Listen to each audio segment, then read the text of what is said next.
Hello everyone. Today I'm going to start case study question number 4 of class 9 science. So let us start with the context. A child wanted to separate the mixture of dyes constituting a sample of ink. He marked a line by the ink on the filter paper and placed the filter paper in a glass containing water as shown in this figure. The filter paper was removed when the water moved near the top of the filter paper. Now, based on this condition, some questions have been framed. So, let us start with the first question. Identify the technique used by the child. So, here the technique is the correct answer is the chromatography. Okay, chromatography is the correct answer. And the second question, what would you expect to see if the ink contains three different colored components? First option, we will not see any band on the filter paper. We would see three bands on the filter paper at various lengths. We would see infinite bands on the filter paper. We would see single band on the filter paper.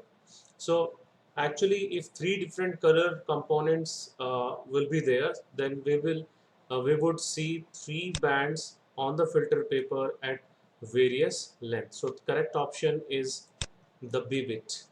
Now we'll move toward the next question. Give one application where you can use this technique to separate salt from sand, to separate wheat from husk, to separate oil from water, to separate drugs from blood. So the last one is the correct option. Okay, so D bit is the correct answer. Now the second last question, for the separation of what kind of substances is the above process used?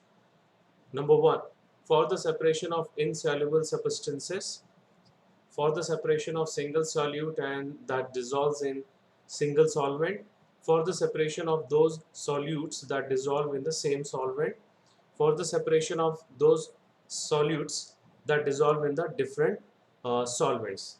So the correct option is for the separation of those solutes that dissolve in the same solvent. So correct option is C bit. Now we'll move toward the last question. What is chromatography? It is an agricultural method to separate grains. Wrong. A method to separate magnetic impurities from non-magnetic impurities. Wrong. The process of separating the suspended particles of an insoluble substances. That is also wrong. Method of separating and identifying various components in a mixture which are present in a small trace quantity. So this is the correct answer, the last bit. Okay, so this is the last question of this case study question. So we'll see the next case study question in the next one. So thank you very much.